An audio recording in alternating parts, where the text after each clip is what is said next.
Masih bersama saya Budiman Tanurjo di satu meja The Forum. Saya mulai dari Toto Suryanintas, peneliti dari Litbang Kompas. Apa sebetulnya dari hasil jajak pendapat Kompas yang memang paling diharapkan publik sekarang untuk meredam kecemasan, meredam kekhawatiran publik berkaitan dengan wabah corona itu sendiri? Yang paling jelas memang kita lihat dari hasil jajak pendapat bahwa publik ini menunggu langkah. Menunggu langkah. Menunggu langkah. Salah satunya kalau kita lihat di dalam grafis ini kan 78% mereka setuju kalau dibentuk satgas atau apapun namanya untuk mengkoordinasikan secara nasional. Di dalam pertanyaan yang lain misalnya juga ada jawaban yang meyakinkan tentang misalnya perlunya containment, misalnya pembendungan, penutupan wilayah-wilayah supaya tidak terjadi mobilitas antar wilayah kalau diperlukan.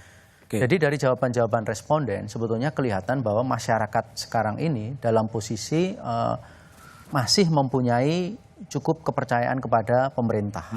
Jadi modal sosial itu masih cukup besar supaya pemerintah ini mampu memberikan sosialisasi yang memadai, mampu melakukan langkah yang memang diperlukan. Kalau memang sampai pada langkah yang drastis mungkin publik kelihatannya cukup siap. Nah, yang terpenting adalah bahwa pada titik kami mengadakan jajak pendapat itu seminggu yang lalu, tingkat keyakinan itu masih sangat tinggi. Tingkat keyakinan tinggi, tapi masih menanti langkah apa yang dilakukan oleh pemerintah. Tingkat keyakinannya 80% itu kita lihat dari berbagai identitas dan berbagai latar belakang. Harus dilihat bahwa bahkan kelompok-kelompok yang untuk pertanyaan yang lain dia bersikap kritis kepada pemerintah, tetapi terhadap keyakinan bahwa pemerintah mampu mengatasi ini masih sangat tinggi, masih cukup tinggi. Ini yang menurut saya harus dimanfaatkan modal sosial ini untuk secepatnya mengatasi persoalan. Baik, Mbak Anita, kalau Anda lihat dari yang mengamati soal hoax, apa sebetulnya yang diharapkan ya? Diharapkan oleh netizen terhadap pemerintah berkaitan dengan penanganan soal corona ini. Mas Budi, ada dua hal ya sebenarnya. Yang pertama adalah tadi cara Pak Ngabalin mengabarkan mengenai bahwa tidak ada kecemasan di masyarakat.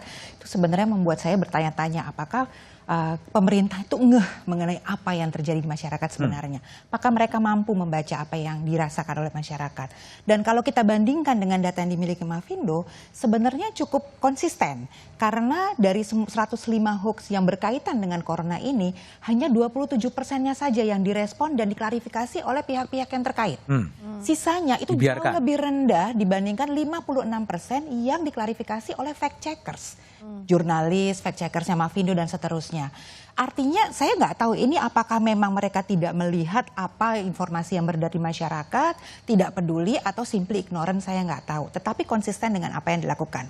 Artinya adalah bahwa harus ada pengambil alihan dan kepekaan masyarakat, pemerintah dan juga otoritas kesehatan untuk melihat fenomena ini dan mau mengklarifikasi semua hal. Karena kalau tidak dampaknya banyak banget, termasuk adalah kepanikan orang-orang dan semakin menurunnya kepercayaan masyarakat terhadap kemampuan pemerintah dalam menangani ini. Itu yang pertama. Yang kedua, pemerintah itu sangat senang sekali mengatakan bahwa kami sudah melakukan ini, melakukan ini, dan Jumat depan kami akan bicara mengenai itu, mendiskusikan ini, kami merencanakan itu. Tetapi saya tidak melihat bahwa pemerintah menjadikan apa yang ada di masyarakat sebagai tolok ukur mengenai efektivitas yang sudah dilakukan. Artinya mereka berpikir mereka sudah melakukan segala macam yang sudah dilakukan, tapi toh tidak berdampak pada menurunnya kecemasan di masyarakat. Jadi nggak nyambung. Nggak nyambung sama sekali. Kalau pemerintah mau rajin-rajin dan cukup peka melihat apa yang ada di masyarakat, sebenarnya publik itu sangat lantang dalam mengatakan apa yang dibutuhkan. Mereka butuh informasi yang saat ini Pak Yuri cukup banyak memberikan. Tetapi mereka juga butuh untuk ada semacam security dari pemerintah bahwa memang ada langkah-langkah yang jelas yang dilakukan dan ini buat semua orang dan ada keamanan yang akan disediakan oleh pemerintah. Baik. Mbak Uni, jadi kalau Anda lihat sekarang apa yang harus diperbaiki dan harus dilakukan oleh pemerintah ketika publik cemas, publik khawatir, publik menantikan situasi dalam kondisi yang tidak pasti, karena seperti itu. Apa yang harus diperbaiki? Saya setuju apa yang dikatakan oleh Anita. Jadi mendengarkan dan kemudian jawab. Nah, tadi sore saya mencoba untuk menelpon ke hotline 119.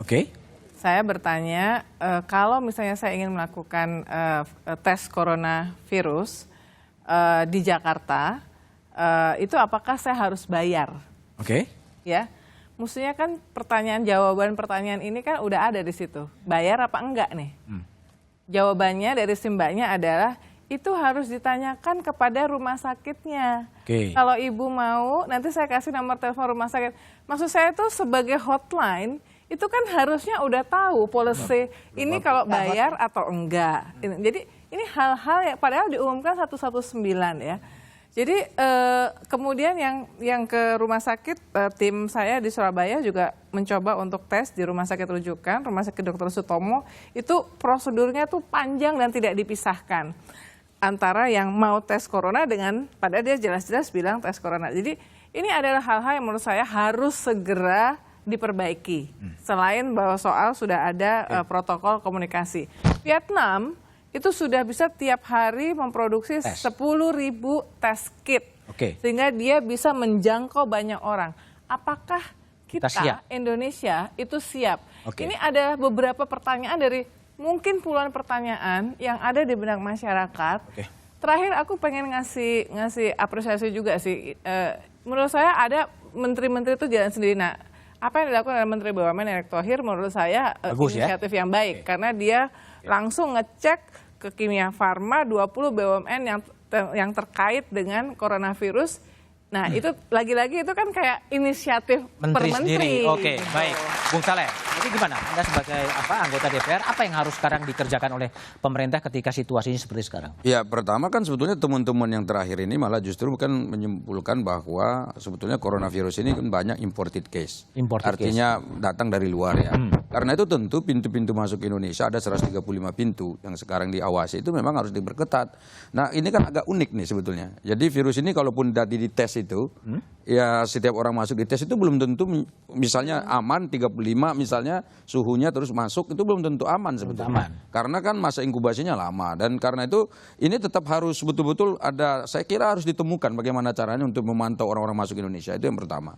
Jadi yang kedua, yang sekarang sudah katakan terpapar dan ada yang terinfeksi, menurut saya memang pemerintah harus membuktikan bahwa kita mampu untuk menangani ini, kita mampu untuk menyembuhkan mereka. Karena selama ini pemerintah mengatakan, tidak pernah pemerintah mengatakan kita tidak siap. Selama ini pemerintah mengatakan siap, karena kita siap berarti kita harus mampu menyembuhkan mereka, mengembalikan mereka ke keluarganya dengan Oke, baik. Bung Melki, gimana Anda merespon masukan apa pandangan sendiri Anda pemerintah itu sendiri? Yang pertama terkait dengan soal menyangkut penanganan klinis, ini yang harus betul-betul disiapkan sampai level bawah. Karena ini menyangkut langsung pada pasien ataupun orang yang terkena, kan ini yang paling mendesak ini. Jadi kalau kita punya Sulianti Saroso di Jakarta ini relatif ini menjadi tempat rujukan yang cukup baik ya. Penanganan yang sama, baik itu tenaga medis, alat pelindung diri dan berbagai protokol yang sudah dijalankan di Sulianti Saroso ini harus juga itu bisa kita dapatkan ketika kita turun ke daerah. Sehingga di daerah juga punya ketenangan bahwa standar yang kita buat di Jakarta ini sampai ke daerah pun sama. Ini satu soal klinisnya. Yang kedua terkait dengan soal bagaimana menenangkan publik. Kan publik ini kan butuh keyakinan bahwa negara yang dikatakan Bang Ali Mokhtar tadi hadir itu betul-betul terlihat gitu. Dan itu kan dia akan sampai melalui komunikasi kan. Bahwa masih ada banyak kekurangan tidak bisa kita pungkiri. Tadi sudah mau disampaikan tadi di Tasikmalaya dan sebagainya. Tapi bahwa ketika kita memberikan penerangan ini dengan baik sebenarnya publik juga bisa tenang. Nah memang menurut saya penanganan berbasis komunitas saat ini menjadi sangat penting.